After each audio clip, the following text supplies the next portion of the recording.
qu'on aura un cours, est-ce qu'on aura un cours. Donc, avec Dan, on a décidé de vous le faire. Par contre, c'est un cours qui, de base, dure 4 heures en amphi. Je vais essayer de le faire en 1 heure. Donc, je vais peut-être sauter quelques petits trucs et tout. Mais dans l'ensemble, je vais vous dire vraiment le plus important et l'essentiel. Sachant que la fiche que j'ai faite, j'ai mis du temps. Elle est quand même vachement détaillée. Il y a vraiment ce qu'il faut savoir. Et voilà, en tout cas, sachez que le cours, il sera en rediffusion parce que j'ai eu pas mal d'élèves qui m'ont dit qu'ils avaient un cours de terminale à 19 heures. Donc voilà, je vais essayer de faire vite. Mais si jamais, il y a le cours qui sera en ligne. Donc, optique. Au début, on part sur des généralités. Qu'est-ce que c'est la vision? La vision, ça résulte de la phototransduction. Qu'est-ce que c'est la phototransduction? C'est, vous avez un arbre, il va absorber la lumière du soleil, mais il va aussi en renvoyer vers vous. Cette lumière qui va être envoyée vers vous, c'est une énergie lumineuse qui va rentrer dans votre œil, et cette énergie lumineuse va taper sur des photorécepteurs, donc récepteurs de photons, récepteurs de lumière. Ces récepteurs sont de 2 types. Vous avez les bâtonnets et les cônes. Bon, selon leur forme. Les bâtonnets permettent la vision nocturne, c'est-à-dire la vision en noir et blanc, alors que les cônes permettent la vision colorée. Comment vous retenez cône? Il y a le C qui est en commun avec coloré. Du coup, vous savez que les cônes font la vision de jour. Petit détail, du coup, on a 3 types de cônes qui reconnaissent le rouge, le bleu et le vert. Du coup, cette lumière tape sur ces photorécepteurs, donc jusque-là, c'est lumineux, et ces photorécepteurs vont transformer ce signal en signal électrique qui va cheminer par des axones, donc ce sont des terminaisons nerveuses, et ces terminaisons nerveuses, ces axones vont se regrouper en un nerf optique. Chaque œil a un seul nerf optique qui est né de la liaison de tous ces axones, de tous ces photorécepteurs.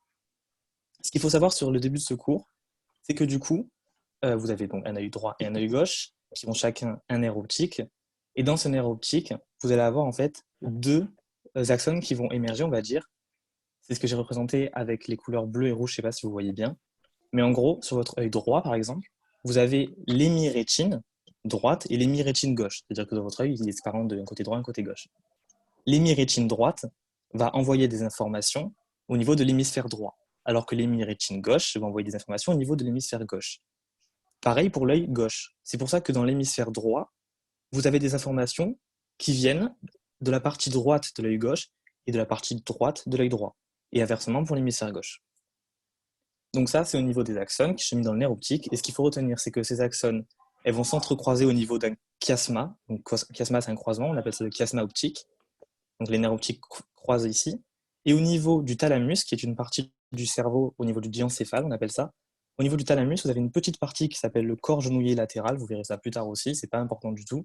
Mais à ce niveau-là, le corps genouillé latéral, en fait, vous avez un relais, c'est-à-dire que votre axone, elle se termine et vous allez avoir un deuxième neurone. Donc c'est ça le relais au niveau du thalamus.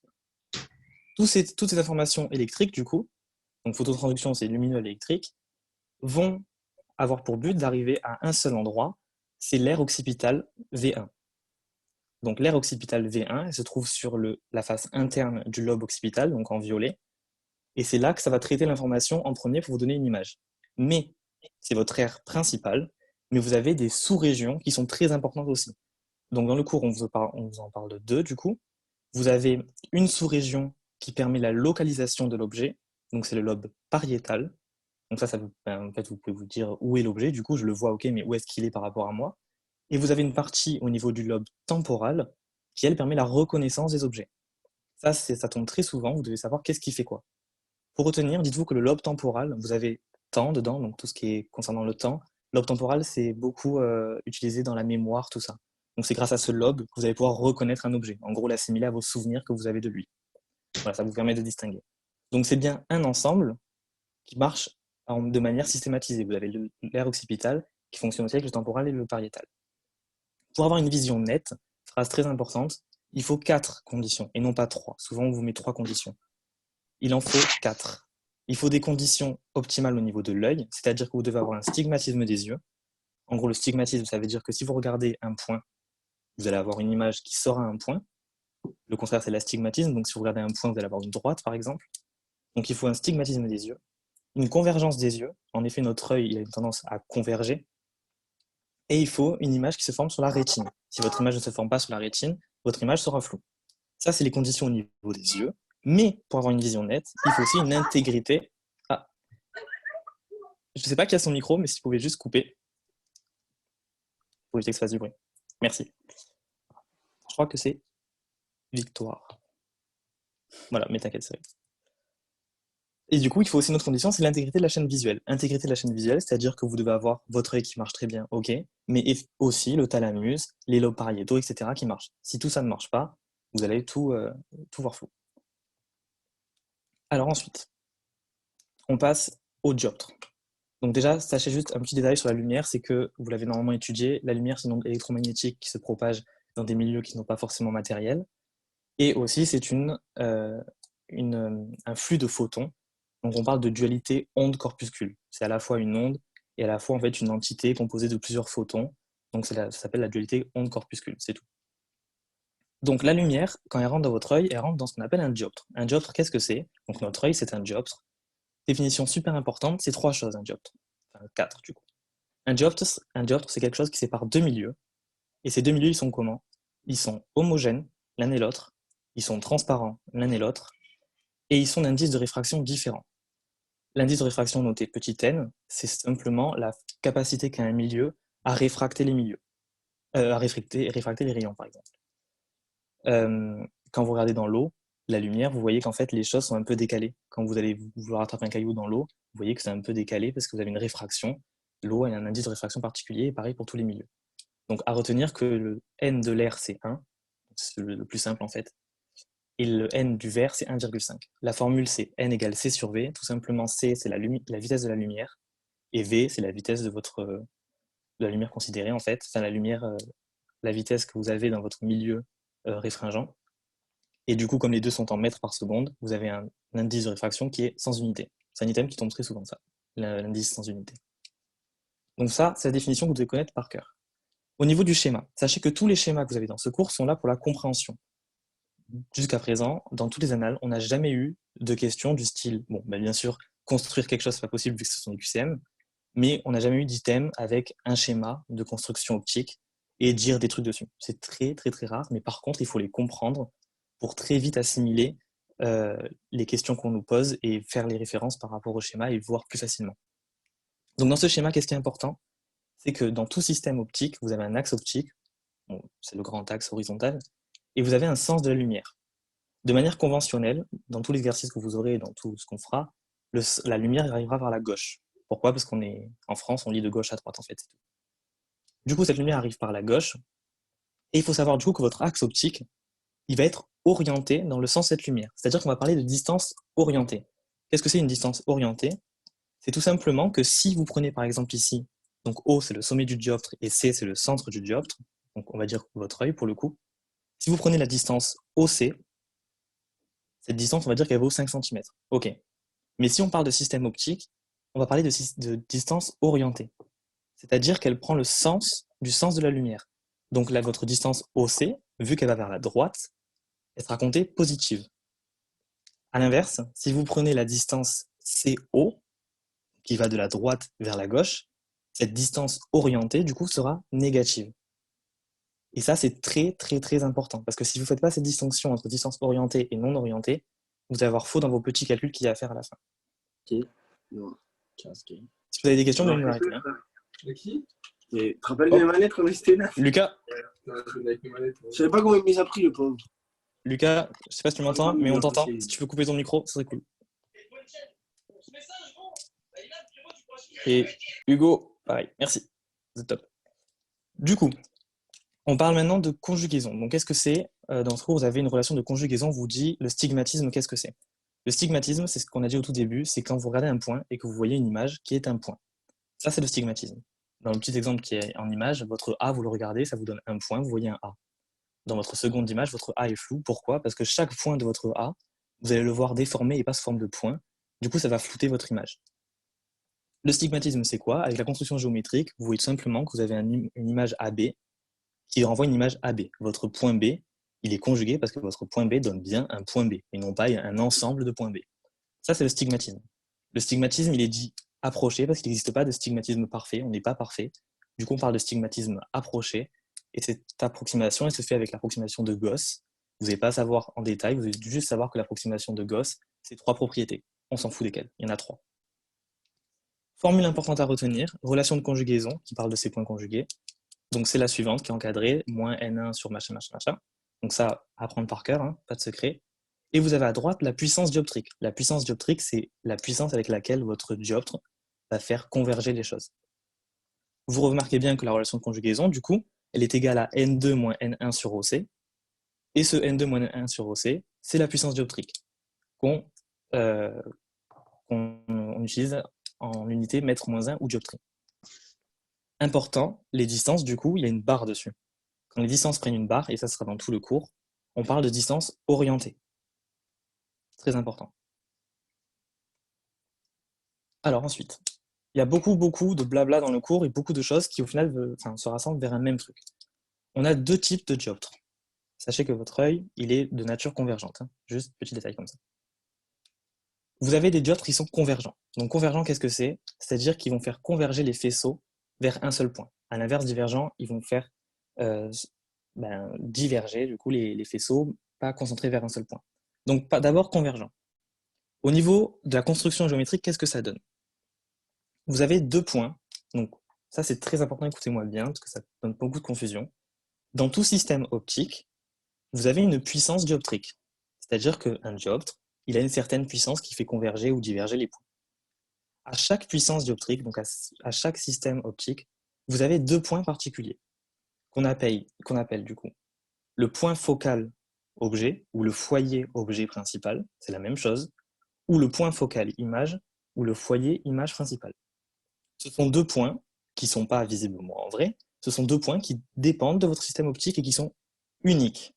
C'est-à-dire qu'à chaque dioptre, vous avez un foyer image principal et un foyer objet principal. Donc le foyer objet est noté FO et le foyer image est noté FI. Pardon, j'ai zoomé. Donc dans le cas convergent, quand un dioptre est convergent, ça veut dire que la puissance dioptrique D est supérieure à 0. Supérieure à 0, puissance dioptrique, on se réfère à la formule d'avant, D égale N2 sur N1 sur OC. Du coup, qu'est-ce que ça veut dire? Comme OC est orienté dans le sens de la lumière, donc il est positif, ça veut dire que votre nominateur en haut, vu que D est supérieur à 0, ça veut dire que votre N2 moins N1 est positif. Donc ça veut dire que votre N2 est supérieur à N1. Quand vous avez ça, vous avez un système convergent qui va faire converger les faisceaux lumineux. À ce niveau-là, vous avez les deux points particuliers. Qu'est-ce que ça veut dire en gros? Alors là, c'est très abstrait, mais il ne faut pas rentrer dans les détails. Vous avez un foyer objet principal, donc qui est à gauche, du coup. C'est l'objet, en fait, c'est du côté des objets que vous allez regarder. Ce foyer objet principal, il veut dire que si vous regardez un objet qui est placé à cet endroit-là, précisément, ou alors que vous avez des rayons lumineux qui passent par ce point-là, tous les rayons qui vont sortir du dioptre vont être parallèles à l'axe optique et ils vont jamais converger. C'est un point particulier, c'est quelque chose de particulier. Et du coup, on obtient ce qu'on appelle une image à l'infini. Ça, c'est si les points passent par ce point-là. Si les faisceaux passent par ce point-là. Et ce foyer principal objet, du coup, il est unique pour chaque dioptre. Sa position varie. À l'inverse, le foyer principal image, du coup, c'est quand vous avez un objet qui est à l'infini. Un objet à l'infini, ça veut dire quoi? C'est un objet qui est très très très loin de vous. Vous allez regarder par exemple, je sais pas moi, un avion super loin. Les faisceaux vont tous arriver parallèles, donc c'est ce qui est en bleu, vont arriver tous parallèles à votre axe optique. Et du coup, la propriété veut que quand un objet est à l'infini, ces faisceaux vont converger sur ce foyer image principal, FI, qui lui aussi du coup est unique et propre à chaque puissance dioptrique, à chaque dioptre. Je vais y arriver. Ça, c'est pour convergent. Donc, qu'est-ce que vous voyez du coup? Convergent, c'est une puissance D supérieure à 0, un foyer image qui est réel. Pourquoi il est irréel? Parce que le foyer image est, en gros, on va dire, dans votre œil. Il est à droite. Donc, l'image, elle se forme bien dans votre œil. C'est réel. Votre distance focale image orientée, donc OFI, est bien supérieure à 0, vu qu'elle va vers la droite, dans le sens de la lumière. Elle est exprimée en mètres. On exprime toujours les choses en mètres dans l'optique. Et votre foyer objet est réel. Pourquoi? Parce que votre foyer objet est du côté de ce que vous regardez, donc des objets. Donc il est à gauche, il est bien réel, il est sur l'axe optique. Et votre distance focale objet OFO, donc voilà, orientée, elle est inférieure à 0 parce que OFO va vers la gauche. Donc inverse au sens de la lumière. Ça, il faut vraiment que vous compreniez. Pour divergent, on ne va pas se compliquer la vie, c'est totalement l'inverse. La construction est un peu compliquée parce que c'est très abstrait et qu'on ne le retrouve pas forcément dans la réalité. Mais c'est complètement l'inverse. Vous avez un D qui est inférieur à 0. Référez-vous à la formule, du coup, ça veut dire que N2 est inférieur à N1.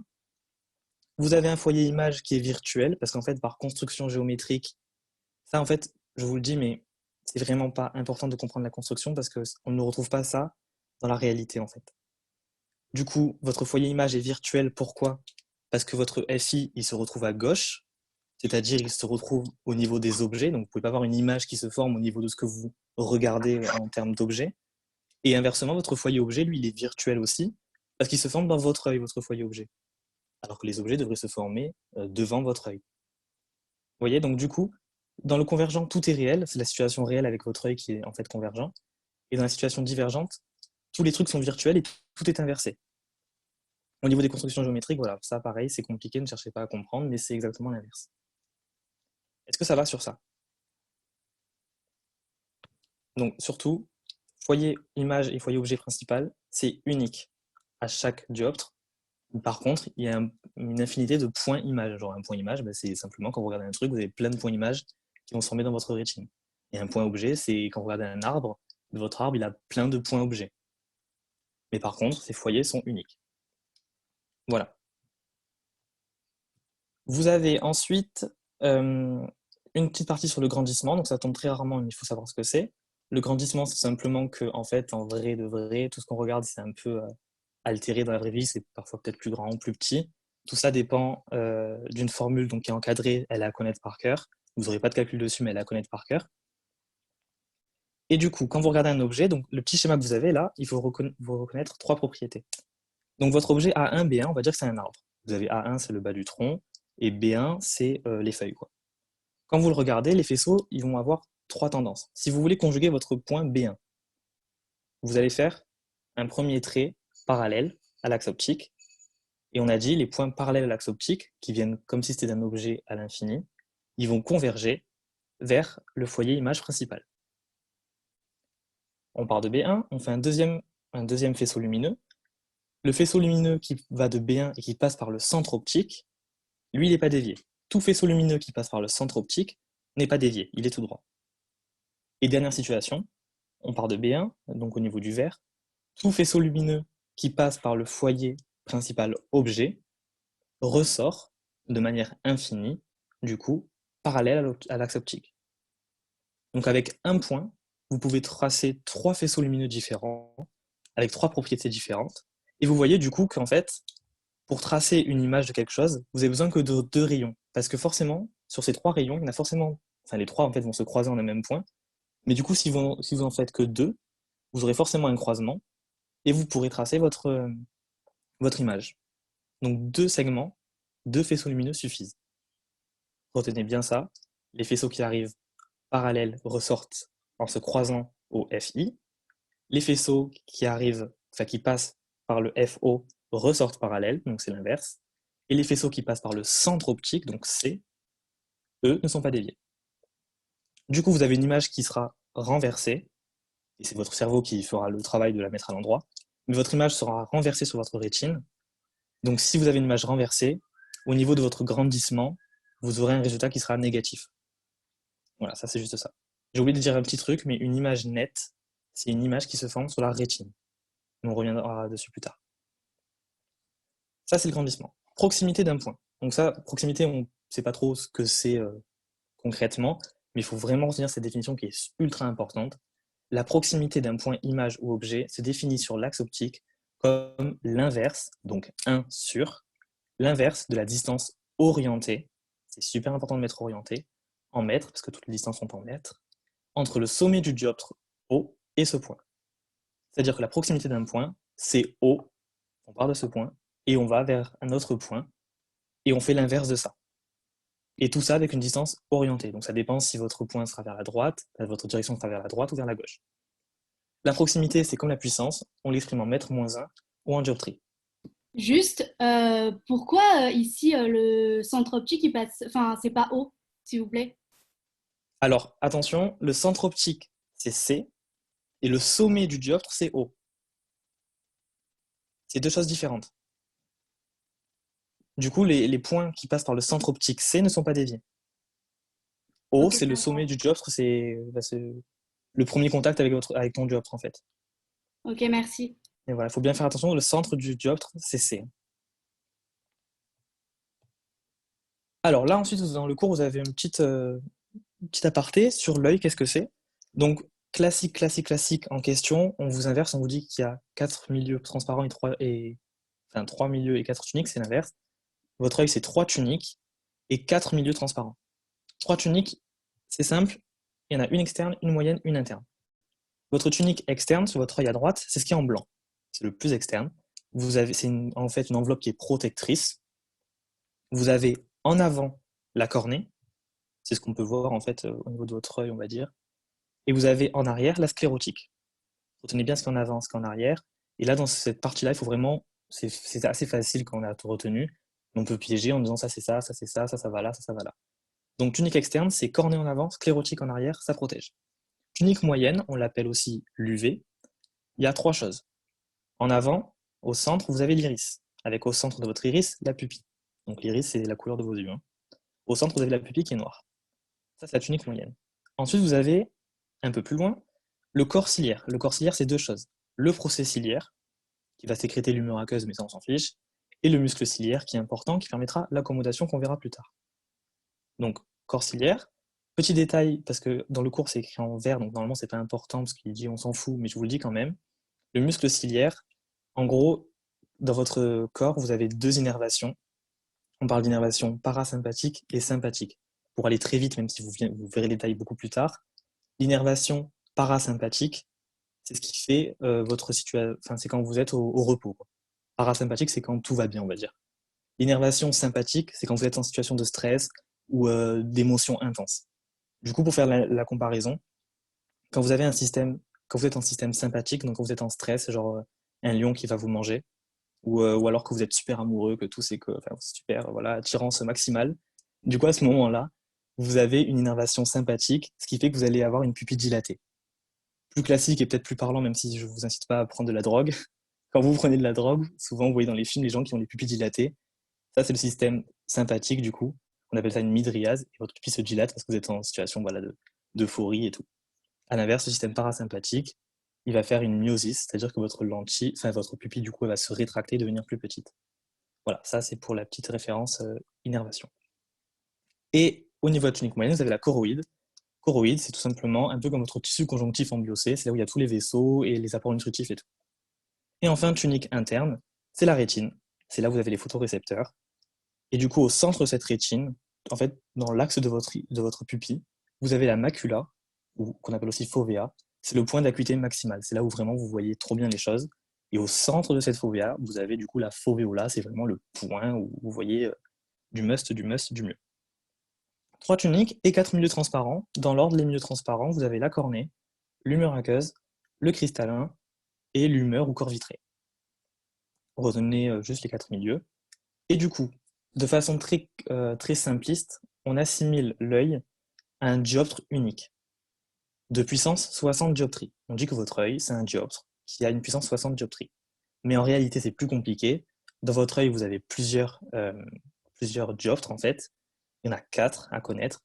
Vous avez 2 dioptres au niveau de la cornée et 2 dioptres au niveau du cristallin. Le dioptre au niveau de la cornée, le premier, c'est le dioptre cornéen antérieur, qui a une puissance fixe de 48 dioptries. Donc ça, ce que vous devez retenir, c'est juste puissance fixe qui ne bouge pas de 48 dioptries. Le dioptre cornéen postérieur, on s'en fout, juste il existe. Au niveau du cristallin, vous avez un dioptre cristallinien antérieur qui lui est très important parce que c'est lui qui va permettre l'accommodation et donc lui il a une puissance variable, contrairement au dioptre cornéen antérieur, très important. Et le dioptre cristallinien postérieur, lui pareil, il existe mais on s'en fout. Du coup, on a dit dioptre cristallinien antérieur, c'est lui qui est essentiellement, mais il n'y a pas que lui, responsable de l'accommodation. L'accommodation, qu'est-ce que c'est? Tout simplement, expérience, vous prenez un objet, donc on va dire un stylo, devant vos yeux, vous le regardez, vous le mettez loin de vous, vous le regardez, vous le voyez très bien. Enfin, sauf si vous êtes très très myope, ou très très presbyte, ou tout ce qui va avec. On va dire que vous le voyez bien. Et plus vous le rapprochez de vous, vous le rapprochez, plus vous allez forcer, en fait, pour le voir net. Vous allez forcer jusqu'à presque loucher, en fait, et il y a un moment où vous n'allez plus le voir net. Vous aurez beau forcer, vous le verrez plus net, parce qu'il est trop près de vos yeux. Ce système, quand vous rapprochez un objet de vous, et que vous forcez pour le voir bien, ça s'appelle l'accommodation. C'est dû à votre dioptre antérieur cristallinien, pardon, et à votre cristallin de façon générale, qui va se bomber ou se rétrécir pour varier cette capacité d'accommodation.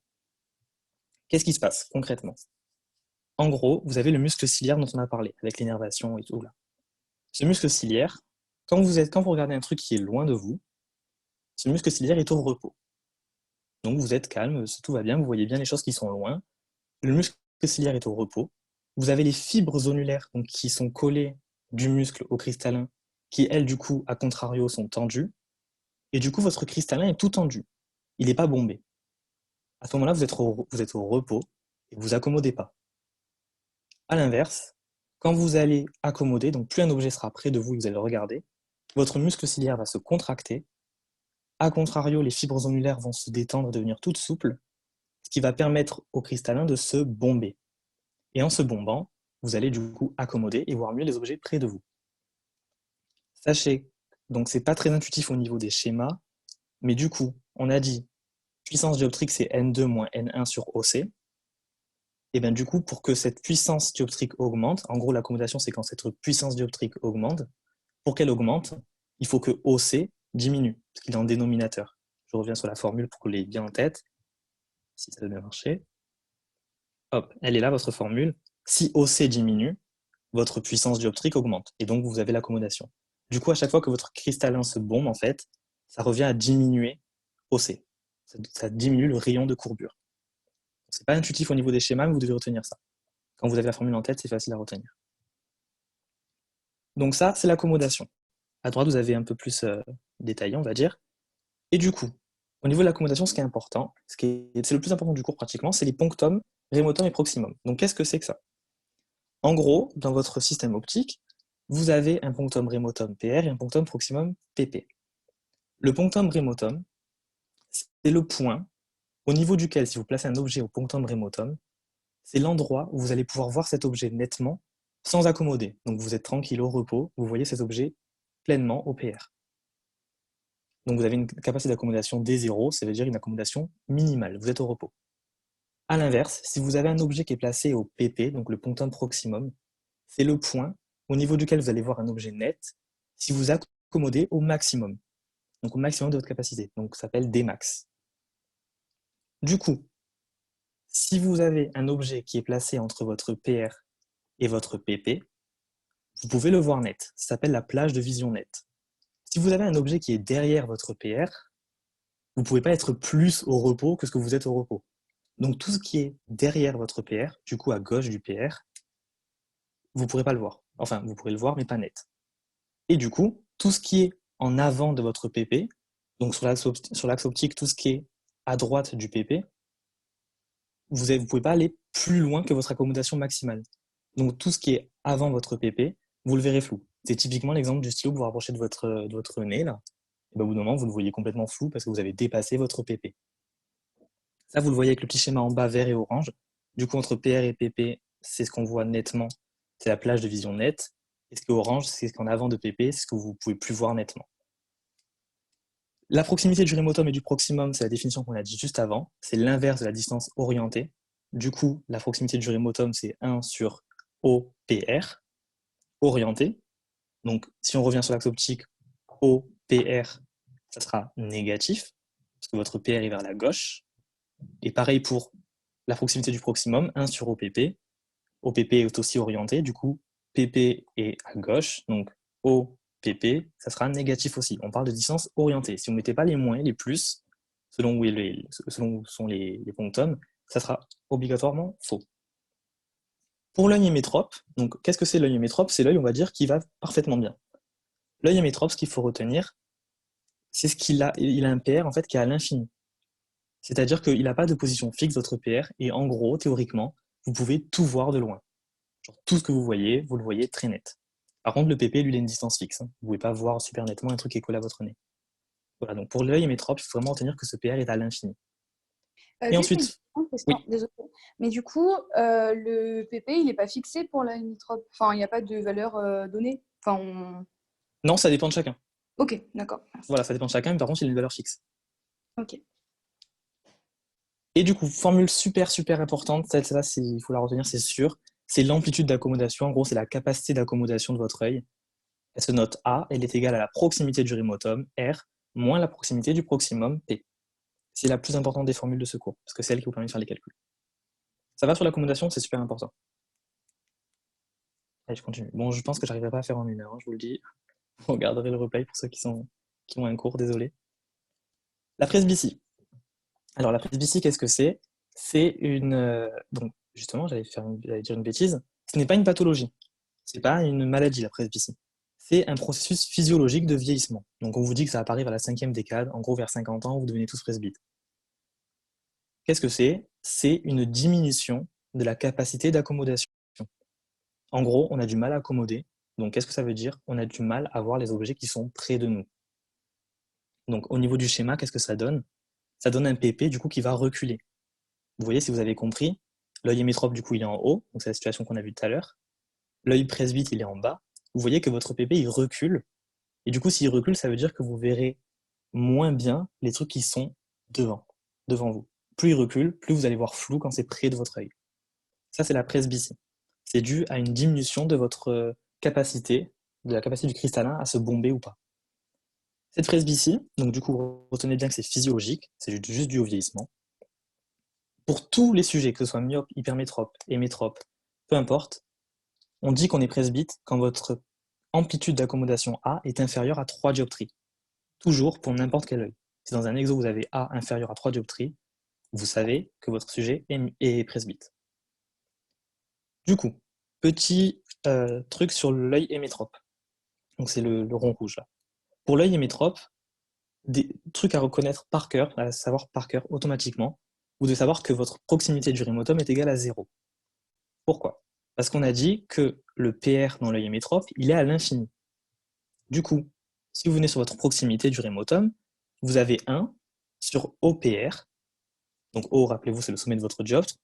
OPR, du coup, si PR est à l'infini, en gros, vous avez 1 sur moins l'infini. 1 sur moins l'infini, ça vous fait 0. 1 sur plus l'infini ou sur moins l'infini, ça fait 0. Donc, dans un œil hémétrope, votre R est égal à 0, car OPR est à l'infini. Donc, si R égale 0, dans la formule A égale R moins P, 0 moins P, ça fait moins P. Donc, quand vous avez un œil hémétrope, votre amplitude d'accommodation est automatiquement égale à moins P. À vous ensuite de déterminer moins P. Ça, c'est classique. Œil hémétrope, vous devez savoir ça. R égale 0, PR à l'infini. Si vous savez l'un, vous savez l'autre de toute façon. Vu que vous devez savoir la formule de la proximité. Pour l'œil hémétrope, du coup, ça c'est un petit détail parce qu'en fait on s'en fout un peu, mais pour l'œil hémétrope, la presbytie, du coup, c'est quand OPP est supérieur à 33 cm. Pourquoi ça? Parce que vu que R égale à 0, votre presbytie va dépendre que de P en gros, et si A est inférieur à 3D, ça veut dire que obligatoirement votre P, on va dire, imaginons que A égale 3, donc par rapport à A égale moins P, si A égale 3, ça veut dire que 3 égale moins P. Ça veut dire, je ne sais pas si vous me suivez, mais ça veut dire que P est égal moins 3. Ok? Et du coup, quand vous faites la proximité du proximum, 1 sur moins 3, ça vous donne moins 0,33 cm. Enfin, non, pardon, moins 0,33 mètres. Du coup, ça fait 33 cm. Donc la situation extrême, en gros, montre que quand vous êtes presbyte avec un œil hémétrope, c'est à partir de OPP 33 cm. Bon, ça c'est un petit détail, retenez le nombre, sinon si vous n'avez pas compris, vous me direz, je vous refais le petit calcul bien comme il faut. Donc ça c'était la presbytie. Maintenant on passe aux 2 amétropies. Amétropie, c'est quand vous avez un problème au niveau de votre œil, un petit souci. La myopie, qu'est-ce que c'est? La myopie, c'est un œil qui est trop convergent ou trop long. Un œil trop convergent ou trop long, vous avez un excès de puissance. Un excès de puissance par rapport à quoi? Par rapport à votre œil hémétrope, donc normal. Qu'est-ce qui se passe en fait? Votre œil normal, vous regardez une pomme, vous allez avoir une image qui va se former sur la rétine. Votre œil myope, vous regardez une pomme, vous allez avoir une image qui va se former en avant de la rétine. Pourquoi en avant de la rétine? Parce que votre œil est trop convergent. Du coup, votre image va se former avant. Les faisceaux vont se croiser avant d'être sur la rétine. Ça, c'est la myopie. On la corrige avec un verre divergent. On revient juste après. Dans une amétropie, du coup, qu'est-ce qui se passe? Surtout, dans les deux, hypermétropie comme myopie, votre PR qui était de base à l'infini n'est plus à l'infini. Il a une position fixe. Vous le voyez sur le schéma orange et vert là. Hop, je remets tout. Du coup, si votre PR n'est plus à l'infini, qui se rapproche de vous finalement, vous allez moins voir les choses qui sont loin. Tout ce qui sera derrière votre PR, alors qu'avant c'était à l'infini, donc vous pouvez tout voir, tout ce qui sera derrière votre PR, du coup vous ne pourrez plus le voir bien. Donc c'est une mauvaise vision de loin la myopie. Parce que votre PR votre PR n'est plus à l'infini, il se rapproche de vous un petit peu, et il devient fixe. Par contre pour la myopie, du coup vous avez toujours une plage de vision nette, c'est-à-dire que vous avez toujours un PR et un PP qui sont en avant de votre œil, donc vous avez toujours un endroit entre ces deux points où vous pourrez toujours voir net. Myopie, peu importe la situation, toujours une plage de vision nette, une plage sur laquelle vos images vont se former sur la rétine. Deux propriétés à connaître par cœur pour la myopie. Pour l'œil hémétrope, on avait R égale 0, P du coup, qui était inférieur à 0, parce que votre PP il était en avant de votre œil, il était vers la gauche, donc votre P était inférieur à 0. Pour la myopie, vu que votre PR du coup n'est plus à l'infini, vous ne pouvez plus avoir R égale 0, vous avez R inférieur à 0 et P inférieur à 0. Pourquoi R inférieur à 0? Parce que votre proximité c'est 1 sur OPR.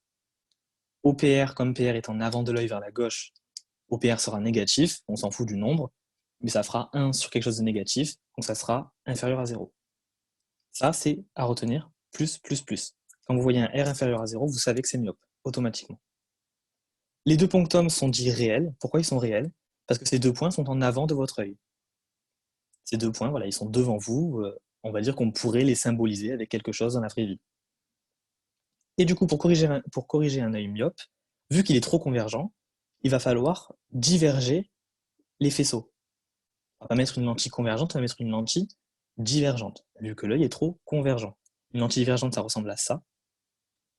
Du coup, si vous mettez une lentille divergente sur votre œil, bah c'est nickel, pas de souci. Tout se passe bien, ça va se remettre correctement. Si vous mettez des lunettes divergentes, vu que vous avez une certaine distance entre vos lunettes et vos yeux, on va parler de surcorrection. Pour retenir, c'est simple. Pour corriger la myopie, donc trop convergent, on utilise des verres divergents. La forme d'une lentille divergente, elle est creusée, donc on va dire qu'elle est quand même pas assez puissante par rapport à une lentille, on va dire, normale. Vous voyez bien, c'est un peu creusé, c'est bon, c'est bombé mais vers l'intérieur. Du coup, comme il n'est pas assez puissant, cette lentille, on va surcorriger. Je retenais comme ça, moi. On va surcorriger. Vous verrez qu'après, c'est l'inverse. Pour la myopie, vous avez des questions? Alors, on passe à l'hypermétropie. Hypermétropie, qu'est-ce que c'est? C'est l'inverse. Vous avez un œil qui n'est pas assez convergent. Ce n'est pas un œil qui est divergent, c'est un œil qui n'est pas assez convergent. Ou alors vous avez un œil trop court, ou les deux, hein. Du coup, vous avez un défaut de puissance. Qu'est-ce que ça veut dire? Ça veut dire que vos rayons ne vont pas assez converger, ils vont converger beaucoup trop tard. Vu qu'ils convergent beaucoup trop tard, vous allez avoir une image qui va se former en arrière de la rétine. Votre pomme, là, vous voyez que l'image, elle est derrière votre rétine. Ça, c'est l'hypermétropie. Votre PR, pareil. Une amétropie, c'est quand... Enfin, une amétropie, donc c'est le défaut de l'œil, hein. Une amétropie, c'est quand le PR, du coup, n'est plus à l'infini. Donc là, c'est pareil, il n'est plus à l'infini. Sauf que là, votre PR, il est non pas en avant de votre œil sur la gauche, mais il est derrière votre œil. Donc en gros, je ne sais pas où il est allé se foutre, mais il n'est pas du tout dans votre œil. Il est carrément derrière, donc on va dire qu'il est dans votre cerveau, quoi, votre PR. Il y a un gros problème chez les hypermétropes, donc désolé pour eux. Big up à vous. Du coup, qu'est-ce qui se passe? C'est l'inverse de la myopie. Vous avez une mauvaise vision de près. C'est tout, là, vous retenez juste que c'est l'inverse. Du coup, comme votre PR est à l'arrière de votre œil, donc il est vers la droite. Ça, c'est le schéma qui est ici, là. Vous avez le PP qui, lui, n'a pas bougé, il est à gauche de votre œil, en avant. Vous avez votre PR qui est derrière. Vu que votre PR est derrière votre œil, là, vous avez à retenir par cœur, du coup, les propriétés. Votre proximité du rémotum qui est supérieure à 0. Votre P, lui, reste inférieur à 0. Pourquoi votre R est supérieur à 0? Revenez à la formule de proximité. Vous avez 1 sur OPR. Comme votre PR est à droite, la distance OPR orientée sera positive. Donc 1 sur quelque chose de positif, ça vous fait quelque chose de positif. Votre R est supérieur à 0. Donc quand R est égal à 0, hémétrope, quand R est inférieur à 0, myope, et quand R est supérieur à 0, on est dans de l'hypermétropie. Et du coup, ce qu'il faut retenir, c'est que tout à l'heure, vous avez les deux ponctums qui étaient devant votre œil.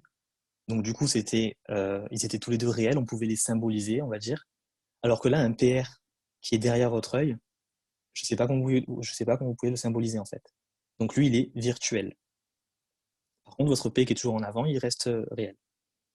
Et du coup, pour la myopie, on avait toujours une plage de vision nette. C'est-à-dire qu'il y avait toujours un moment, même si on était réduit, il y a toujours un endroit dans lequel on peut voir net. Les images se font sur la rétine. Ici, on a deux cas. On a un cas où on va avoir une plage vision nette et un cas où on va pas avoir de vision nette.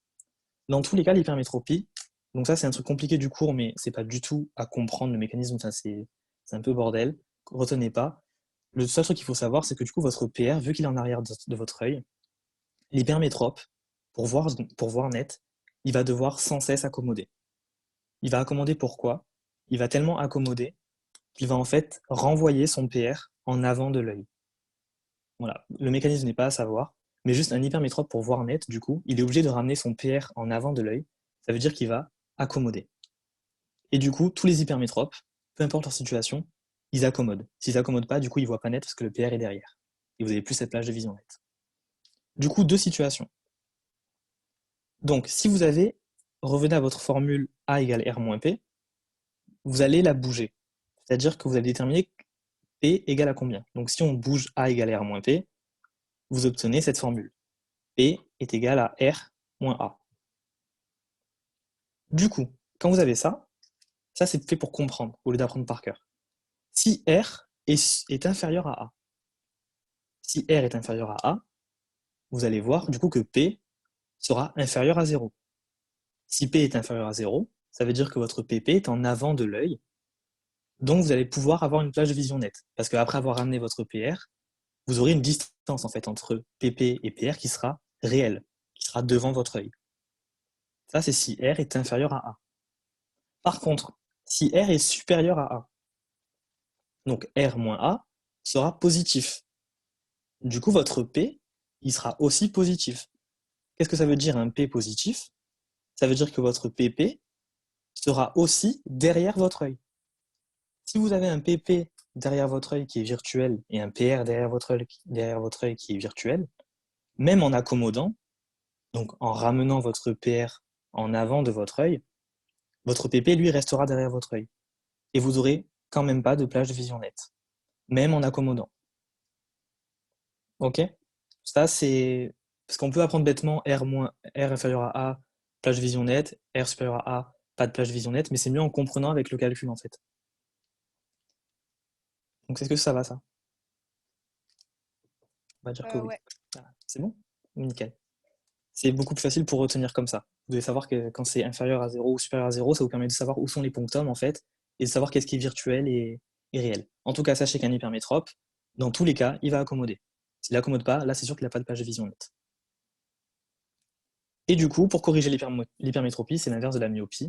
Comme on a un œil qui n'est pas assez convergent, on va mettre une lentille convergente.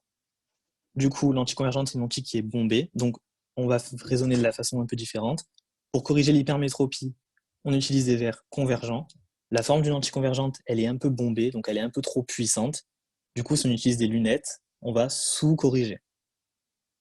Voilà, ça c'est dans le cas des lunettes. Si vous utilisez des lentilles, comme votre lentille est collée à votre œil, vous n'allez pas avoir de distance en fait entre votre correction et votre œil.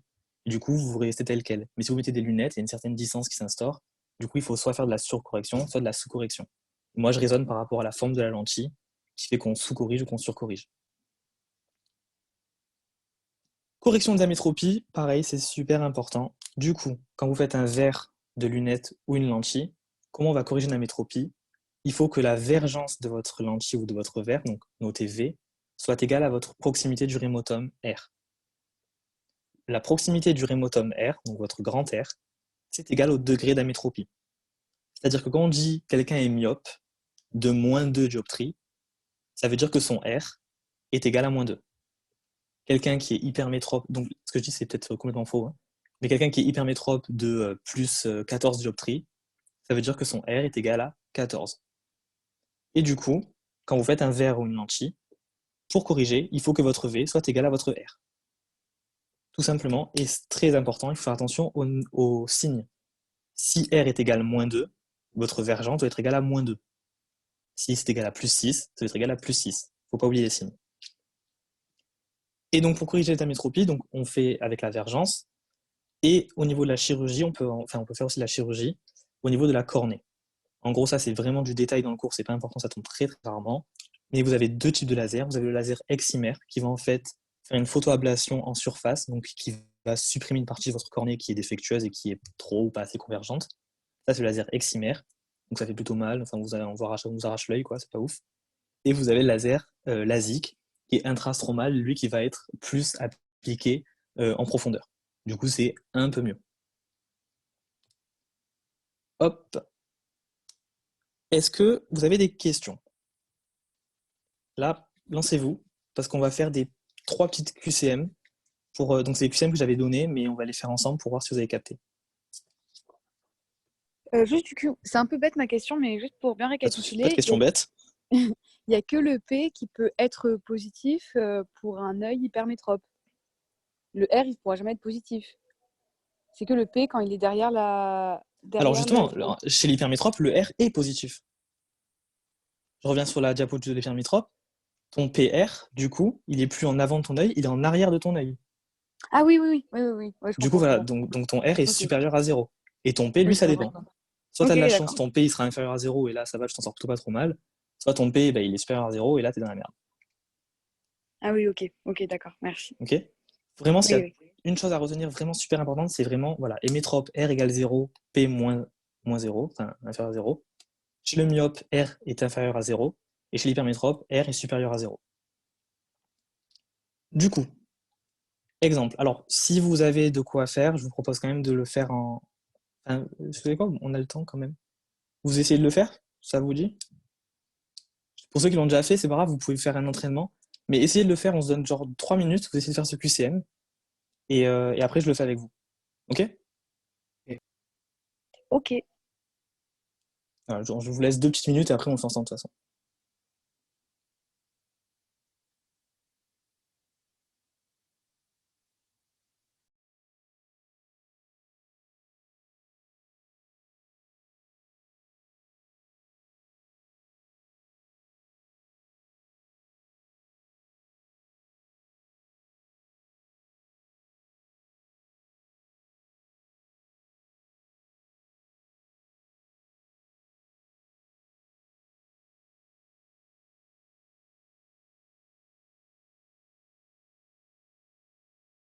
Excusez-moi.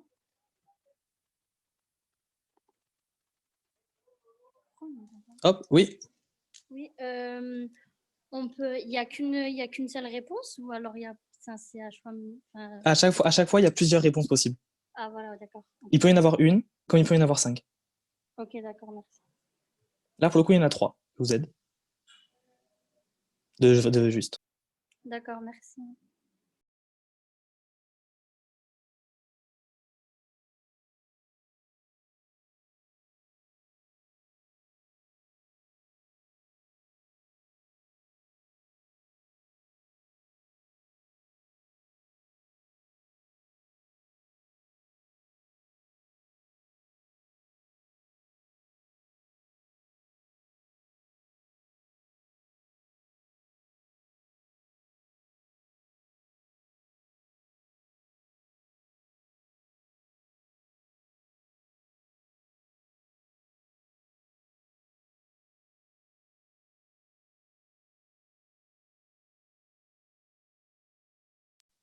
Allez, on y va. Sachez que normalement, bon, ça changera peut-être, mais normalement, il faut compter 1 minute 30 par question. Ce qui est parfois très très rapide. Alors, votre futur prof, monsieur Tayeb, donc c'est un prof du E3 qui est très très gentil, qui vous fait uniquement le cours d'optique, et aussi le cours de RMN qu'on fera vraiment plus tard, a une proximité du rémotum égale moins 4D et une amplitude d'accommodation égale 1D. Qu'est-ce que vous faites automatiquement? Vous notez vos données. Donc, proximité du rémotum, c'est R, est égal moins 4D. Et amplitude d'accommodation, c'est A, égale 1D. Automatiquement, qu'est-ce que vous voyez? R, proximité du rémotum, c'est quoi? C'est votre degré d'amétropie. Donc ici, lui, il est quelque chose, donc myope ou hypermétrope, on ne sait pas encore, de moins 4D. Sauf qu'en fait, si on sait, parce qu'on sait que quand R est inférieur à 0, on est automatiquement sur un myope. Donc ce monsieur Taïeb, il est myope. S'il est myope, il galère à voir de loin. Donc la A est vraie. B, presbyte parce qu'il est déjà assez vieux, c'est vrai qu'il n'est pas très très jeune non plus. Comment on sait si on est presbyte? Il faut que A soit inférieur à 3D, pour n'importe quel œil. Ici, votre A est égal à 1D, 1 c'est inférieur à 3, il est presbyte. Si vous avez une question, un truc que vous ne comprenez pas, vous m'arrêtez de suite parce que les questions, les QCM, c'est le plus important. Donc il est myope, il est presbyte, pour l'instant c'est ce qu'on sait. Il a la chance de posséder une plage de vision nette. On sait que chez les myopes, comme votre PR est à gauche, enfin en avant de l'œil, que votre PP est en avant de l'œil à gauche, que les deux sont réels, entre les deux vous avez une distance, vous avez une plage de vision nette. Chez les myopes, il y aura toujours une plage de vision nette. Du coup, il a une plage de vision nette parce qu'il est myope. Donc ABC, c'est vrai. Ensuite, petite complication, son PR est situé à 0,25 m en arrière de l'œil. Donc comment on fait? On sait que R est égal à moins 4D, donc là je viens ici, hop, c'est en bas, ouais, c'est en haut. Donc on sait que R est égal à moins 4D, donc OPR, du coup quand vous faites la formule, c'est R est égal à 1 sur OPR. Vous tournez votre formule, ça vous fait, j'espère que vous arrivez tous à un peu tourner comme ça les formules, c'est des maths, hein. OPR du coup est égal à 1 sur R. Donc c'est égal à 1 sur moins 4. C'est souvent des petits nombres comme ça un petit peu chiants, mais c'est relativement simple. 1 divisé par moins 4, ça vous fait moins 0,25. Attention, vous devez toujours mettre toutes les unités en mètres. Que ce soit dans le résultat ou dans le calcul, tout doit être en mètres. Donc là, ça fait moins 0,25 mètres, autrement dit, moins 25 cm. Donc vu que c'est moins, ça veut dire que votre OPR, enfin votre PR, du coup, vu que c'est négatif, ça veut dire qu'il est en avant de votre œil. Donc OK, il est bien à moins 0,25 mètres, mais du coup, il est en avant de votre œil. Et dans l'item, j'ai mis en arrière de l'œil. D'où l'intérêt de bien reconnaître les distances orientées, c'est super important. Du coup, ici, votre PR est en avant de l'œil parce que c'est moins. Et la E, du coup, elle est fausse, c'est un piège d'unité qu'il y a beaucoup en UE3. Donc, pareil, pour OPP, donc l'item c'était son PP est situé à 0,2 cm en avant de l'œil. Donc, qu'est-ce qui se passe ici? On fait A est égal R moins P. Donc, vous savez, du coup, en tournant la formule, que P est égal R moins A. Donc, R est égal à moins 4. Moins, et vous écrivez A, donc 1. Et moins 4 moins 1, c'est chiant, mais on sait le faire normalement. Ça fait moins 5D. Du coup, votre P est égal à moins 5D. Donc votre OPP est égal à, votre OPP orienté toujours, hein, est égal à 1 sur moins 5. Ça fait moins 0,2 mètres. Donc votre PP, vu que c'est moins, il est bien en avant de votre œil, il est à gauche. Et du coup, vous avez moins 0,2 mètres et non pas moins 0,2, j'ai mis quoi? Moins 0,2 cm. C'est bien moins 0,2 mètres qui fait 20 cm. Ok pour celui-là? Est-ce que vous avez des questions? N'hésitez surtout pas, hein, vraiment, c'est parce que ça, c'est vraiment l'exemple typique des questions qui tombent en optique. C'est la classique, quoi. Vous l'aurez. Allez, au pire, vous reviendrez, vous me proposez la question juste après. On fait le deuxième. Pareil, je vous laisse 2 minutes. Vous essayez de faire celui-là. Il y en a 3 en tout. Après, on s'arrête. Enfin, après, il y a 2, 3 petits trucs. Allez, je vous laisse faire.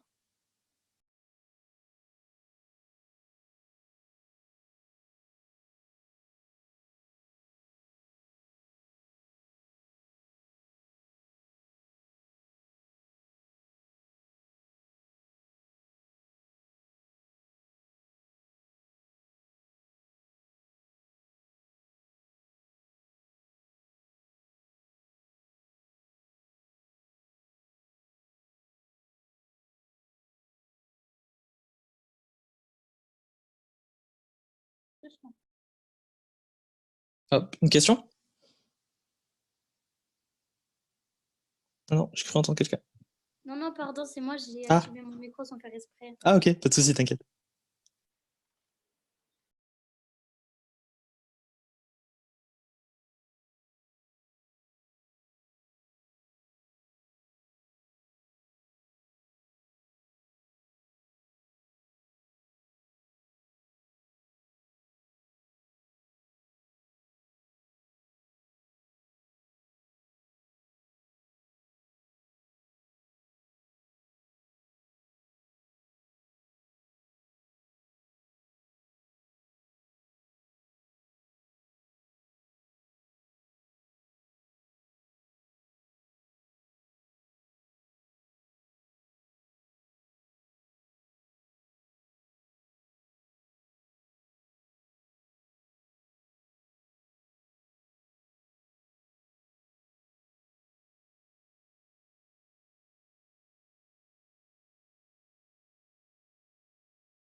Allez, bon, même si vous n'avez pas fini, on le fait ensemble pour pas prendre trop de temps non plus. De toute façon, ce QCM, vous l'avez, normalement, je vous l'ai envoyé dans le groupe, donc vous pouvez le refaire.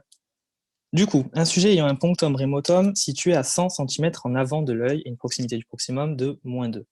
On note directement ce qu'on sait. Donc, punctum remotum en avant de l'œil à 100 cm. Ça veut dire que votre OPR, vu qu'on parle de distance orientée, il est en avant de l'œil, donc il est bien à gauche, donc contraire au sens de la lumière. Donc votre OPR est égal à moins 1 mètre. On doit de suite mettre les choses en mètres. Donc 100 cm, ça fait bien 1 mètre. Moins 1 mètre. Ça, c'est ce que vous savez. Et votre proximité du proximum, donc votre P, est égale à -2 dioptries. Hop. Alors, je vous passe après la correction. Oh, je l'avais maintenant, en fait, c'est mieux. Je fais des allers-retours juste. Donc, plage de vision nette de 0,5 mètres. Est-ce que c'est vrai? Pour une plage de vision nette, on doit déterminer la distance entre votre PR et votre PP. On sait que le PR est à -1 mètre, donc ça, c'est bon. On doit du coup trouver la distance, enfin la position de votre PP. Comment on fait? Hop, donc où est-ce que je l'ai écrit ça? Je sais plus où je l'ai mis. Hop, hop, hop, voilà. On sait que, troisième flèche, P est égal à -2D. Du coup, on tourne la formule. OPP orienté est égal 1 sur P est égal 1 sur -2 est égal -0,5 mètres. S'il est à -0,5 mètres, ça veut dire en gros qu'il est à -50 cm, donc il est 50 cm en avant de votre œil, donc à gauche de votre œil. Du coup, vous avez bien une distance du coup entre 1 mètre en avant de votre œil et 50 cm en avant de votre œil. Entre ces deux points, vous faites la soustraction, vous avez bien 50 cm de vision nette. Ça, il faut un petit peu, voilà, faut un petit peu imaginer quand même. Vous avez un point à -1 mètre, un point à -50 cm, ça fait 50 cm entre les deux. Plage de vision nette, 50 cm, on est bon. Pour la B, est-ce qu'il est presbyte? On doit calculer du coup votre A. Donc où est-ce que j'ai écrit ça?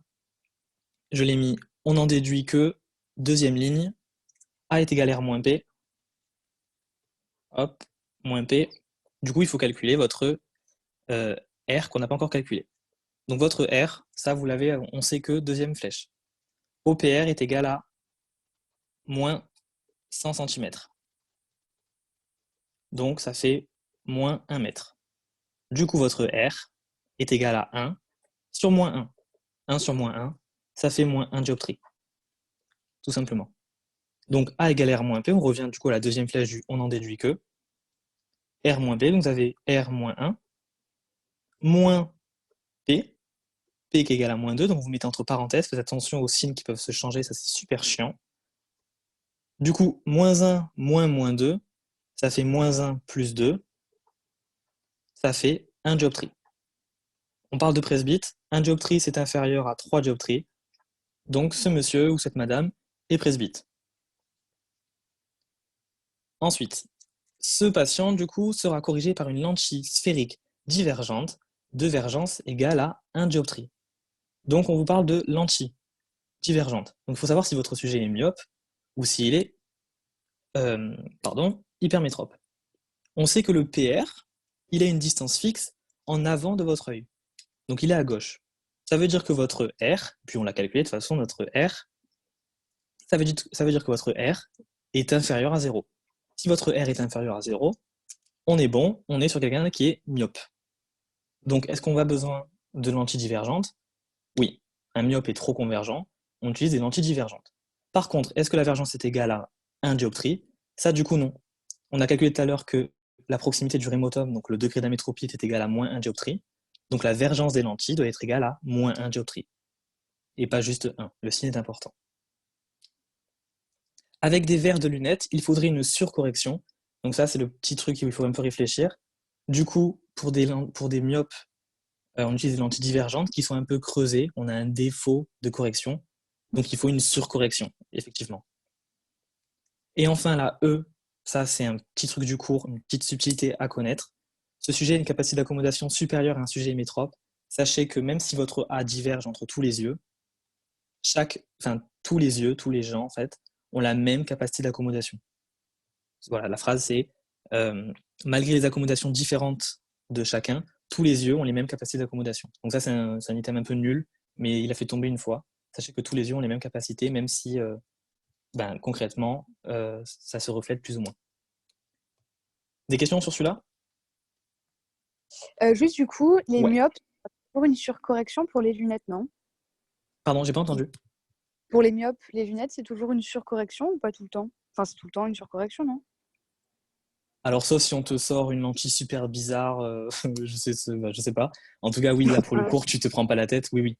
Lentille divergente, D'accord. voilà, c'est creusé, tu te dis que c'est surcorrection, et pour les hypermétropes, c'est l'inverse. Ok, ça va, merci. Après, il faut avoir un ophtalmo, je sais pas. Hop, hop. Allez, bah du coup, question 3, et après, on passe vite fait à l'astigmatisme, qui est plus rapide. Je vous laisse 2 minutes aussi.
Allez, on y va.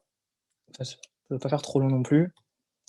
Du coup, Tristan a une amplitude d'accommodation A égale 10 dioptries. On note, on sait ça. Et un punctum proximum situé à 10 cm en avant de l'œil. En avant de l'œil, c'est devant l'œil, donc c'est vers la gauche. OPP, du coup, orienté, est égal à moins 10 cm, ce qui est égal à moins 0,1 mètre. On fait les conversions toujours en mètres, super important. Donc 10 cm, c'est bien 0,1 mètre. Item A, Tristan est parfait. Si vous ne le saviez pas déjà, il faut un peu quand même que je me vante, quoi. Car il a un œil hémétrope. Bon, je fais le mec, mais ça se trouve, j'ai fait des fautes dans mes QCM, mais bref. Car il a un œil hémétrope. Donc l'œil hémétrope, qu'est-ce qu'on sait? C'est que normalement, on doit avoir un PR à l'infini, du coup un R égale à 0. Donc on va chercher si notre R est égal à 0. Comment on fait? On utilise la formule A est égal R moins P. On va la tourner. Donc là, c'est où? Item A. Ah, j'ai bien fait là, c'est bien rédigé. Donc item A égale R moins P. Donc R est égal A plus P quand on tourne. J'espère que vous arrivez à tourner vos formules. Et du coup, il faut calculer les proximités de chacun. Donc le A, on le connaît, c'est 10 dioptries, c'est dit dans l'énoncé, plus, et on va calculer le P. Le P, on connaît OPP, qui est égal à moins 0,1 mètre. Donc, proximité du proximum, 1 sur OPP, ça fait 1 sur moins 0,1 mètre. Le moins est important, on le met bien en mètres. 1 sur moins 0,1, ça fait moins 10. Donc P égale moins 10, ça veut dire que R égale A plus P, ça fait 10 plus moins 10. 10 plus moins 10, ça fait bien 0. Votre R est égal à 0, ça veut dire que votre PR est à l'infini en avant de l'œil, ça veut dire que votre œil est hémétrope. B, donc B, l'item, c'était, par contre, il est presbyte. Comment on sait? On regarde son A. Le A est égal à 10 dioptries, c'est supérieur à 3 dioptries, donc je ne suis pas presbyte. C'est la proximité de son proximum, donc grand P, est égal à moins 10. Ça, on l'a calculé, c'est bien égal à moins 10, donc vrai. On va faire la E et après je reviens sur la D. La E, c'est Tristan voit net un objet qui se trouve à 5 cm de lui. Donc, on est sur un objet qui est proche. On va parler du punctum proximum.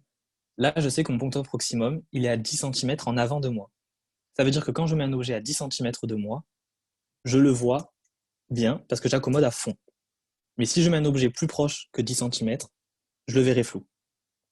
Donc là, un objet qui se trouve à 5 cm de moi, c'est en avant de mon PP. Du coup, je le vois flou. La E est fausse.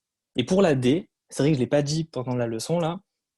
Alors malheureusement, il sera affecté plus tôt par la presbytie qu'un sujet myope. C'est un petit détail qui est à savoir. Je reviens en arrière. Hop, si ça veut bien. Alors en gros, ce qu'il faut savoir, c'est que un sujet du coup qui est, je vais retrouver, un sujet hémétrope, voilà, c'est ça. Un sujet hémétrope, son PR et son PP, on va dire qu'ils sont comme ça. Si ce sujet du coup devient presbyte, le PP, il va reculer. Donc le sujet hémétrope va être touché par la presbytie. Ok, il va moins voir de près. Par contre, chez un sujet myope, c'est où? Là, vous voyez que par rapport à tout à l'heure, le PP, il s'est un peu avancé de l'œil. Donc en gros, pour compenser, l'œil myope, quand il perd sa vision de loin, pour compenser, il gagne un peu en vision de près. Je vous remonte les deux. Myope, c'est comme ça. Vous avez le trait noir en vertical, là, en pointillé. Et l'hémétrope, c'est comme ça. Du coup, l'œil myope, comme son PP, il est un peu avancé, s'il est touché par la presbytie, bah, il va reculer, mais moins que chez un œil hémétrope. Je ne sais pas si vous avez compris. Du coup, ça veut dire que pour un sujet myope, la presbytie l'impactera moins vite qu'un sujet hémétrope. Ok? Voilà, ça c'est un petit détail à savoir, pas plus que ça, juste qu'un sujet myope est touché moins vite par la presbytie qu'un sujet hémétrope. Est-ce que ça va pour les questions? C'est typiquement ce que vous avez. En fait, en optique, vous avez toujours 2 questions, voire 3. C'est toujours une question sur le cours, généralité et tout, et une question sur un calcul comme ça où il faut un peu joncher entre A, R, P, etc. Allez, on finit sur l'astigmatisme. Du coup, qu'est-ce que c'est l'astigmatisme? C'est quand vous n'avez plus de relation de conjugaison. Relation de conjugaison, qu'est-ce que c'était? C'était un point donne un point. En gros, vous regardez un grain de beauté, vous allez voir un grain de beauté. Ici, l'astigmate, il regarde un grain de beauté, il va voir une droite de beauté. Voilà, son point il est flouté, les points ne sont pas représentés pareil sur la rétine, du coup, il va avoir une droite. Là, vous voyez, vision normale, en gros, les faisceaux convergent en un point, on va dire, quand vous regardez un point, alors que l'astigmate, vous avez plusieurs points, du coup, ça vous donne quelque chose de flou et ça vous donne une droite. Pourquoi on est astigmate? L'astigmatisme, c'est pas lié à un problème de PR, PP, fixe, pas fixe, virtuel, pas virtuel. C'est lié à un problème de symétrie. Il y a un problème d'axe de révolution. En fait, votre œil, on va dire que normalement, je dis bien parce qu'on parle de stigmatisme approché. Du coup, votre œil, on va dire qu'il est symétrique. Dans l'astigmatisme, il est beaucoup moins symétrique et il y a surtout un problème au niveau de la cornée. Votre cornée qui est la partie la plus externe, donc on se rappelle, 3 tuniques, tunique externe, tunique protectrice. Du coup, votre cornée, il est mal bombé, il est mal courbé. Ça vous donne un manque de symétrie, un manque de plan de révolution, c'est écrit dans le cours. Du coup, vous êtes astigmate et vous voyez des points flous en forme de droite, quoi. Vous avez 2 types d'astigmatisme, pas à savoir dans les détails, mais astigmatisme irrégulier, qui est causé par des traumatismes, kératocone. Pour vous avouer, j'ai jamais cherché ce que c'était un kératocone, ou une tumeur. Donc ça, c'est que pas de bol, quoi. Hein. C'est irrégulier, c'est vraiment, vous avez l'œil qui va mourir. Hein. Traumatisme, c'est que vous avez fait vrai, vous avez pris un coup, quoi. Et astigmatisme régulier, donc c'est quelque chose de plus commun. C'est une variation progressive de la courbure, donc c'est plus fréquent et plus facile à corriger. C'est que votre cornée, elle est pas ouf, quoi. L'astigmatisme physiologique, il existe, c'est-à-dire qu'on est tous un peu astigmates au fond. On est tous un peu astigmates, mais après, on n'est pas tous diagnostiqués astigmates. Hein. Du coup, l'astigmatisme physiologique, les valeurs ne sont pas trop à retenir, je pense, mais quand même essayer, 0,5, 0,75 dioptrie, c'est très fréquent. Et la plupart du temps, quand on est astigmate, on n'a pas besoin de correction parce que c'est faible, quoi. Hop. Du coup, l'astigmatisme, il y a pas mal de détails, enfin, c'est un peu beaucoup de blabla pour pas grand-chose au final qui tombe dans les items. Qu'est-ce que c'est l'astigmatisme? Enfin, un œil astigmate, qu'est-ce qui se passe? Je ne vais pas rentrer dans le concret, ça reste très, très, très abstrait. Vous ne devez pas chercher à comprendre qu'est-ce que c'est du qu'est-ce que quoi. Vraiment retenez l'essentiel et comment nommer les trucs. Dans un œil astigmate, en fait, ce qui se passe, c'est qu'on a, comme il est courbé bizarrement, en fait, on a 2 méridiens. Donc, ce sont 2 axes, en fait. on a un méridien vertical et un méridien horizontal, donc ce qui est à gauche sur le schéma d'en haut. Donc en rouge le vertical, en bleu horizontal. Et chaque méridien donne une focale. En gros, votre méridien, c'est l'inverse. Votre méridien vertical va donner une focale horizontale. Votre méridien horizontal va donner une focale verticale. Ce qu'il faut savoir, c'est que le méridien vertical est le plus puissant. Pourquoi c'est le plus puissant? Parce que c'est le plus convergent. Son D est le plus puissant, sa puissance dioptrique. C'est pour ça que la focale horizontale a tendance à être plus proche de votre focale verticale, parce qu'il est plus puissant et donc plus convergent. La différence entre le méridien vertical, sa puissance, et la puissance du méridien horizontal, donc c'est Dmax moins Dmin du coup, ça vous donne le degré d'amétropie, le degré d'astigmatisme. Retenez juste, retenez tout là, mais le plus important c'est vraiment que méridien vertical c'est le plus puissant, et l'horizontal c'est le moins puissant, et que du coup, vertical donne focale horizontale, horizontal donne focale verticale. Petit détail super pas important, mais je vous le dis quand même parce que c'est dans le cours. En gros, pour vous faire clair, ce prof, à un moment il s'est chauffé, on ne sait pas ce qu'il lui a appris, il nous a dicté un truc sorti tout droit de Wikipédia, ça s'appelle le conoïde de Stern. En gros, ça veut juste dire que dans un œil astigmate, vous avez plusieurs méridiens et tout, et vos faisceaux ils vont se croiser de façon particulière, tout ça. Et ça va vous faire une enveloppe, en gros une partie dans votre œil, où il y a plusieurs focales, plusieurs méridiens, enfin bref, c'est la pagaille. Et ben dans cette enveloppe de faisceaux, il y a un endroit où il n'y a pas trop de déformation. Cet endroit s'appelle le cercle de moindre diffusion. Il est entre les deux focales. Voilà, c'est tout ce que vous devez savoir. Entre la focale horizontale et la focale verticale, vous avez un endroit où les faisceaux sont pas trop distorsionnés, je sais pas si ça se dit, sont pas trop tordus et tout, ça s'appelle le cercle de moindre diffusion. Et l'ensemble des enveloppes dans lesquelles vous avez vos focales et vos images qui se forment plus ou moins, s'appelle le conoïde de Stern. C'est propre à l'astigmatisme. Du coup, quand vous diagnostiquez un astigmate, vous avez plusieurs cas d'astigmatisme. Vous avez les astigmates dits conformes à la règle ou pas conformes à la règle, non conformes. Tout simplement, vous devez savoir faire ces schémas en fait. Un astigmatisme conforme à la règle, donc on s'en fout des méridiens, il faut parler des focales là. Là, on est sur les focales. Un astigmatisme conforme à la règle, c'est quand votre focale horizontale est en avant de votre focale verticale. Vous voyez bien que le rouge est devant le bleu. Quelque chose qui est non conforme, c'est quand votre focale horizontale est en arrière de votre focale verticale. Vous devez juste savoir ça. Ça, c'est super mécanique et c'est super facile quand vous le retenez, quoi. C'est tout. Conforme, la focale horizontale est en avant. Non conforme, elle est en arrière de la focale verticale. Ensuite, on a les astigmatismes simples. Donc simple, c'est quand sur les deux focales, il n'y en a qu'une seule qui est sur la rétine. Et une seule, du coup, qui n'est pas sur la rétine. Ça veut dire que du coup, l'astigmatisme n'est pas super prononcé. Vous avez qu'une seule focale qui est qui est défaillante. L'autre, elle se forme bien sur la rétine, donc tout va bien. Deux configurations, je vais zoomer, c'est mieux.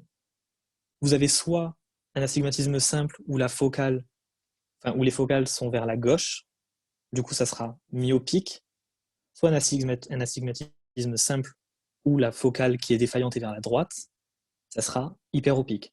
Tout simplement, on fait le lien par rapport à myopique ou hyperopique, enfin hypermétrope, c'est pareil.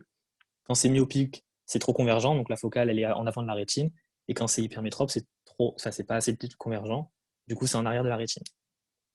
Ça c'est pour les simples. Et pour les composés, c'est encore plus compliqué, c'est plus problématique. On a deux focales qui sont pas sur la rétine. Du coup, il faut vraiment corriger les deux focales. Soit les deux sont en avant de la rétine, du coup c'est composé myopique, soit elles sont toutes les deux en arrière de la rétine, c'est composé hyperopique ou hypermétropique. Vous devez connaître ces trois configurations et les trois se mêlent. On peut être conforme, simple, myopique. Enfin, on ne peut pas être simple et composé à la fois. On peut être conforme, composé, non conforme, simple, etc. Donc vous devez vous entraîner à savoir, hop, si je vous dis conforme, hyperopique, simple, vous devez savoir tracer ça. C'est super simple une fois qu'on l'a retenu. Et vous n'avez pas besoin de comprendre, mais qu'est-ce que c'est la focale, qu'est-ce que c'est le méridien, qu'est-ce que ça représente dans la réalité, on s'en fout. Dernière diapo après, je vous laisse tranquille. La correction de l'astigmatisme, donc c'est la partie la plus compliquée, sur l'astigmatisme. Donc en gros, on a deux types de verres pour corriger l'astigmatisme. On va parler d'abord de l'astigmatisme simple. Donc quand vous avez une seule focale à corriger, on parle de lentilles ou de verres, c'est pareil, cylindrique ou torique. C'est la même chose. Une lentille cylindrique ou torique, elle est définie par deux choses. Elle a un axe et elle a une puissance. Et en fait, cette lentille, elle est faite exprès pour, dans un axe, rien bouger, donc laisser les choses telles quelles, et dans un autre axe, bouger les choses. C'est-à-dire que dans un axe, il y a une focale qui ne va pas bouger, elle ne sera pas impactée, et dans l'autre axe, il y a une focale du coup qui va être impactée. Vu qu'on est sur un truc simple, il n'y a qu'une seule focale à bouger, c'est exactement ce qu'il nous faut. Donc on parle de lentille cylindrique ou torique.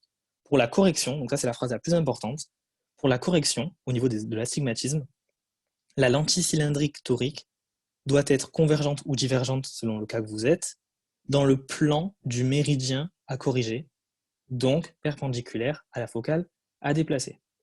Je m'explique. Vous voyez que dans le premier cas, donc le globe numéro 1, là, vous avez du coup, on se le fait, un astigmatisme qui est conforme, parce que votre focale horizontale est en avant de votre focale verticale. Vous avez un astigmatisme qui est simple, vu que vous avez que votre focale horizontale qui est défaillante, et donc c'est un astigmatisme conforme, simple, myopique, parce que votre focale horizontale, elle est en avant de la rétine, du coup c'est un peu trop convergent. Qu'est-ce qu'il va falloir faire? La ramener sur le plan rétinien, donc il va falloir être divergent. On va utiliser une lentille cylindrique. Et cette lentille cylindrique, du coup, elle doit bouger que la focale horizontale, vu que la focale verticale est sur le plan rétinien. Comment on fait? On prend une lentille cylindrique, du coup, qui va être divergente, vu qu'on veut faire diverger cette focale, qui va être divergente dans le plan du méridien de la focale horizontale. La focale horizontale est obtenue par le méridien vertical. Du coup, notre lentille cylindrique doit être divergente dans le plan vertical. Et ainsi, la focale sera repoussée vers la rétine. Du coup, dans le globe numéro 2, c'est l'inverse. La focale horizontale est au bon endroit. La focale verticale est en arrière de la rétine. Du coup, c'est hyperopique. Il va falloir prendre une lentille qui est convergente. Vu qu'on ne veut bouger qu'une seule focale, on prend une lentille cylindrique. Et celle-là, du coup, il faut qu'elle soit convergente dans le plan horizontal. Pourquoi? Parce que le méridien horizontal donne la focale verticale. Du coup, si on prend un convergent dans le plan horizontal, on bougera la focale verticale sur la rétine. Ça, c'est super important. En fait, on corrige en se mettant dans le plan du méridien qui corrige la bonne focale. Et du coup, pour l'astigmatisme composé, on a deux focales à bouger. Donc, qu'est-ce qu'on va faire? Ça se fait par étapes. On va utiliser un verre cylindrosphérique. Donc, en gros, c'est tout simplement un verre cylindre, comme on a vu juste avant, et un verre cylindrique. En gros, c'est une lentille divergente ou convergente, comme on a vu au tout début. Et ce qu'il va falloir faire, c'est d'abord rapprocher la focale qui est le plus proche de la rétine. Donc, si on prend le globe numéro 3, la focale la plus proche de la rétine, c'est la focale verticale. Donc, on va utiliser une lentille ici qui est divergente, parce que là, on est sur un cas myopique. Donc, on utilise une lentille divergente qui va ramener la focale bleue verticale sur le plan rétinien. Et ensuite, il faut corriger la focale horizontale. C'est pour ça qu'on le couple à un verre cylindrique. Et ce verre cylindrique, du coup, il doit être divergent dans le plan vertical, vu que la focale horizontale, elle est causée par le méridien vertical. Ok? Voilà. J'en ai fini pour l'optique. Donc 1h20, ça va? Oh, ça va quand même. Pourtant, je parle beaucoup, mais ça va. Est-ce que vous avez des questions sur l'astigmatisme? Que l'astigmatisme, là? Oui, moi j'ai une question. Ouais. Est-ce qu'on peut corriger en astigmate grâce à une opération de la cornée avec le laser? Alors, c'est pas écrit dans le cours, donc quand c'est pas écrit, tu te poses pas la question, tu regardes sur Internet. Mais du coup, voilà, pour le coup, j'en ai aucune idée. Il faudra aller sur Internet, mais tu te prends pas la tête avec ça. Après, sincèrement, je pense que c'est beaucoup plus compliqué parce que vu que c'est un problème de sphéricité, un problème de révolution, il faudrait complètement changer la forme de ton œil et de ta cornée. Donc, je Ok, ne sais pas si merci. ça se fait, mais ça doit être beaucoup plus compliqué. Ok, merci. D'autres questions? Oui, en fait, Ouais. le verre cylindrosphérique, en fait, c'est comme avoir deux lentilles. C'est ça. Un verre Oui. cylindrosphérique, c'est deux lentilles. Ok, ouais. Du coup, verre cylindrosphérique, deux lentilles, c'est que pour les cas d'astigmatisme composé, Ouais. où tu as deux focales à bouger. Quand vous avez un astigmatisme simple, vous prenez qu'une lentille cylindrique. Par contre, logique, hein, mais quand vous avez un astigmatisme simple, vous ne prenez pas une lentille normale. Parce que si vous prenez une lentille convergente toute classique, les deux focales vont bouger. Donc peut-être que vous allez ramener une focale sur la rétine, mais l'autre qui était de base sur la rétine, elle va bouger. Donc du coup, vous allez recréer un astigmatisme. C'est pour ça que pour les astigmatismes simples, on utilise ce verre spécial, cylindrique ou torique, qui ne bouge qu'une seule focale et qui laisse l'autre tranquille. Ok.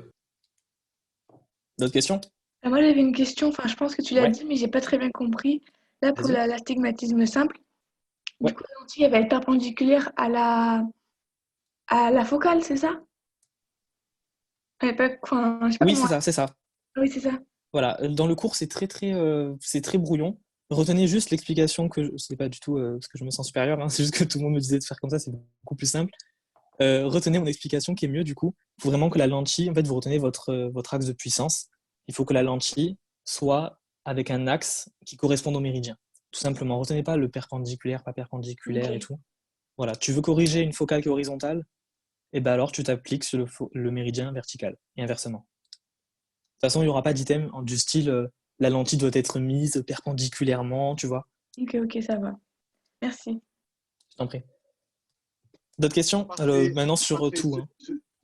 Ceux qui ont des questions, ils pourront te la poser voilà. tranquillement, voilà, même en audio, il n'y a pas de souci. Bon, Ok. donc j'arrive dans l'enregistrement. Bon courage à tous.